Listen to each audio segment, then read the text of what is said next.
সুপ্রিয় দর্শক, কেমন আছেন সবাই? আশা করি ভালো আছেন। আমি এপি তুষার চলে আসলাম আবারও সুন্দর একটি প্রতিবেদন নিয়ে। আমার সামনে যে আপুটি বসে আছে, আমরা তার কাছ থেকে তার নাম জেনে নিব, সে কি করেন সেটা জেনে নিব, তার ভবিষ্যৎ পরিকল্পনা কি তাও জেনে নিব। আমাদের সাথে থাকুন, পুরো ভিডিওটি দেখুন এবং লাইক কমেন্ট করে আমাদের পেজের সাথে থাকুন, আমাদের ইউটিউব চ্যানেলের সাথে থাকুন। জি আপু, আসসালামু আলাইকুম। ওয়ালাইকুম আসসালাম। কেমন আছেন আপনি? ভালো আছি। ভালো আছেন। আপনার দেশের বাড়ি কোন জায়গায়? পটুয়াখালী। পটুয়াখালীতে। আপনি এখানে কোথায় থাকেন? ঢাকায়? ঢাকায় শনিয়াত্রা থাকি। শনিয়াকড়ায় থাকেন। আচ্ছা। তো আপনি আজকে অনেক দূর পাড়ি দিয়ে আপনি এসেছেন আপনার প্রতিবেদন দেওয়ার জন্য। জি। আপনার পটুয়াখালীতে আপনি বড় হয়েছেন। ঢাকাতে কি কার সাথে থাকেন? ঢাকাতে কাকা কাকির সাথে থাকি। ও আচ্ছা। আপনার আব্বু আম্মু কোথায়? আব্বু আম্মু ঢাকায় থাকে। ঢাকায় থাকে। জি। জি। তা আপনি কি করেন? লেখাপড়া করেছেন না? আমি এবার এসএসসি পরীক্ষার্থী। ও, আপনি এবার এসএসসি পরীক্ষা দিবেন। জি। মাশাআল্লাহ, সুন্দর বিষয়। তো বিষয়টা হলো যে আপনি তো মিডিয়ায় কাজ করেন। জি। আপনি কাজ করেন, সামনে আরো কাজ করবেন। এটাই তো আপনার আশা নাকি? হ্যাঁ। হ্যাঁ? তা আপনি মিডিয়া আগে কখনো কাজ করেছেন? জি। আগেও কাজ করেছেন? জি। আচ্ছা। আগে কি মিউজিক ভিডিও করেছেন না শর্ট ফিল্ম করেছেন? Short film. শর্ট ফিল্ম করেছেন। ওটা কোথায়? পটুয়াখালীতে না ঢাকায়, গাজীপুরে। ঢাকায়? ঢাকা গাজীপুরে? জি। ও আচ্ছা। তো এখন কাজ রেগুলার চলছে? না, মোটামুটি। মোটামুটি চলছে। রেগুলার কাজ করেন না? না। কেন করেন না? পরিবারের সমস্যার কারণে বাচ্চা আছে, বাচ্চা নিয়ে সবসময় কাজ করতে পারি না এর জন্য।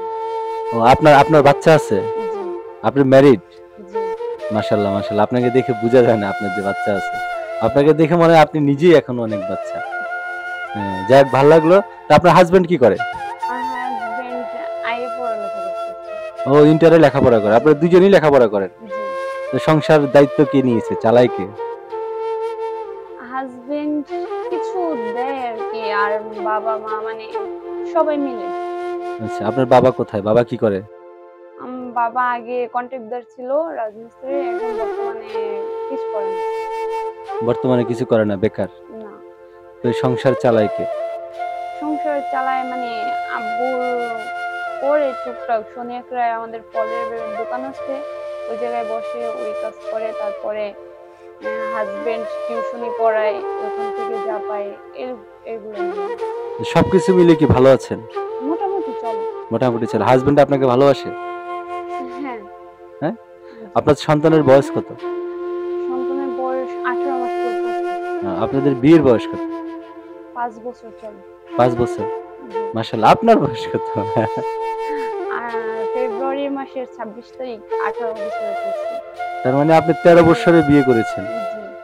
এত ছোটবেলায় বিয়ে দিছে কে? আপনার আব্বু না আপনার আম্মু? আব্বু আম্মু পারিবারিক সবাই মিলে। সবাই মিলে আপনাকে ছোট বয়সে বিয়ে দিছে। জি। এই ছোট বয়স থেকে 5 বছর আপনি তাহলে আপনার বয়স যদি এখন 18 হয়, আপনার হাজবেন্ডের বয়স কত? 22 22 বছর। শেষ চলে। তো সেও ছোট বয়সে বিয়ে করছে। জি। জি, জি। তো সবকিছু মিলে আপনার সংসার ভালো চলছে? মোটামুটি চলতেছে। কখনো গান করেছেন? গান গাইতে পারেন? না। গান গাইতে পারেন না? না। কখনো গুনগুন করে জামাইরে গান শোনান না?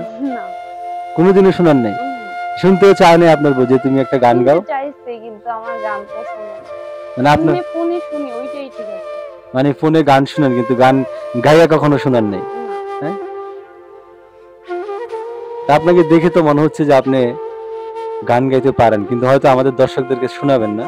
যাক, সমস্যা নাই, আমরা নেক্সটে আপনার গান শুনবো। তা আপনার বিবাহিত জীবন কেমন চলছে? এই তো সুখ দুঃখ কষ্ট সবকিছু মিলিয়ে চলতেছে। কোনটা ভারী বেশি, সুখ না দুঃখ? বলতে গেলে দুঃখটাই বেশি, কারণ হাজবেন্ড কাজ করে না, নিজে কোনো কাজ করতে পারি না বাচ্চার কারণে, এর জন্য দুঃখটাই বেশি। দুঃখটাই বেশি। জি। তা হাজবেন্ড কাজ করে না, হাজবেন্ডকে কখন বলেন না যে তুমি কিছু কাজ কাম করো, সংসারটা ভালো চলবে? আমার হাজবেন্ড মানে অফিসিয়ালি জব ছাড়া কোনো কাজ করতে চায় না। হ্যাঁ, চাইতেছে অফিসিয়ালি জব করতে, তাছাড়া এমনি কোনো কাজ করবে না। যে বাচ্চার 18 মাস, বাচ্চার ভরণ পোষণ এগুলা কোত্থেকে আসে, কে দেয়? হাজবেন্ড, তারপরে আমার দেওর, ভাসুর সবাই মিলে, শাশুড়ি মা বাবা পুরো ফ্যামিলি। মানে সবাই মিলে একটা যৌথ ফ্যামিলি জি আপনাদের, জি। যৌথ ফ্যামিলি। যাক, ভালো লাগছে আপনার সাথে কথা বলে। তা আপনি আপনাকে কি যেন বলে, ঈদে কোথায় ছিলেন? ঢাকাতে না বাড়িতে গিয়েছিলেন? রোজার ঈদে দেশে ছিলাম, কুরবানির ঈদে ঢাকায় আসছি। কোরবানি দিয়েছেন? কোরবানি হয়েছে? জি, আমার শ্বশুর বাড়ির মানুষ কুরবানি দিছে, বাপের বাড়ি কুরবানি দিছে। ওইখান থেকে কোরবানির জি। মাংস আসছে। হুম। কত ফ্রিজ ফ্রিজ ভরা মাংস হইছে না? না, আমরা বেশিরভাগ ফ্রিজে গোস্ত রাখি না। বেশিরভাগ মানে গরিবদেরকে দেওয়ার পরে, আত্মীয়-স্বজনকে দেওয়ার পরে যতটুকু থাকে আমরা ১ সপ্তাহের বেশি গোস্ত ফ্রিজে রাখি না। এটা এটা আসলে এটা হলো দর্শকরা অনেকেই জানে না। অনেকেই কোরবানির মাংস মাসকে মাস ধরে রাখে না? জি, আমরা রাখি না। এটা রাখা ঠিক না আসলে। কোরবানি তো গরিব দুঃখীদের জন্য। গরিবরা খাবে না তো কে খাবে? যারা মধ্য ফ্যামিলি তারা তো সপ্তাহে ১ দিনেরও খেতে পারে। কিন্তু গরিবরা তো পুরো বছরটাই চাইয়া থাকে কুরবানির দিকে। ওদেরকে দেওয়া ছাড়া আর কোনো উপায় আছে? হ্যাঁ, আমার চোখের সামনে অনেকেরই দেখছি ফ্রিজ ভরা মাংস রাখে মাসকে মাস। এটা আসলেই ঠিক না। সুপ্রিয় দর্শক, আপনারা যদি বৃষ্টির কথা যদি আপনাদের ভালো লাগে, তাহলে অবশ্যই লাইক, কমেন্ট, শেয়ার করে ভিডিওটি দেখবেন। অনেক ভালো একটি মেয়ে। অ্যা তার প্রতিবেদনটি করার জন্য বহুবার বলছে, "ভাই আমাকে একটা প্রতিবেদন করায় দিন।" তাই তার প্রতিবেদনটি করলাম। আর তুমি দেখতে তো তোমাকে অনেক স্মার্ট মনে হয়। কখনো প্রেম করেছো? প্রেমে পড়েছো? করেছি হয়তো। মানে যাকে পছন্দ করছি তাকে বলতে পারি নাই। আর আমাকে কেউ করছে কিনা আমি সঠিক জানি না। মানে যাকে মানে ভালো লাগছে তাকে বলতে পারেননি। কেন বলতে পারেননি? ভয় ছিল? না। ভয় ছিল বাট যখন তাকে আমি পছন্দ করি সেটা বলবো তখন সেই মুহূর্তেই শুনি বাসায় বিয়ের কথা। হায়, হায়! আপনার জি, আপনার বিয়ের কথা। জি, মানে যখন আপনি প্রেমিককে বলতে যাবেন যে আমি তোমাকে আমার ভালো লাগে, পছন্দ করি, তখনই আপনার বাসা থেকে আপনার বিয়ে ঠিক করে ফেলছে। জি। বাসার লোকেরা কি জানতো যে আপনি প্রেমে পড়ছেন বা প্রেম করার স্বাদ জাগছে? না, জানতো না? না, আচ্ছা, তাহলে আপনার প্রেমের বিয়ে না। এটা যে বিয়েটা করছেন এটা কি প্রেমের বিয়ে না না ফ্যামিলিগত ব্যাপার। ফ্যামিলিগতভাবে? তো সবকিছু মিলে সুখে আছেন, ভালো আছেন। জি, জি। আপনার বাচ্চার নাম কি? আব্দুল্লাহ ইয়াসিন। আব্দুল্লাহ ইয়াসিন, সুন্দর একটি নাম। বাচ্চা হাঁটতে পারে? জি, যাক, মাশাআল্লাহ। আপনার সুখ শান্তি কামনা করছি। আর আপনি অবশ্যই ভালো থাকবেন। আর বন্ধুরা, প্রতিবেদনে যদি আপনাদের ভালো লেগে থাকে, আবারও বলি অবশ্যই পুরো ভিডিওটি দেখবেন এবং সাথে কমেন্ট করবেন। যদি কোনো পরামর্শ থাকে তাকে দেওয়ার জন্য অবশ্যই দিবেন। ভালো থাকবেন বৃষ্টি আপু, আপনি ভালো থাকবেন। জি। সুপ্রিয় দর্শক, আপনারা ভালো থাকবেন।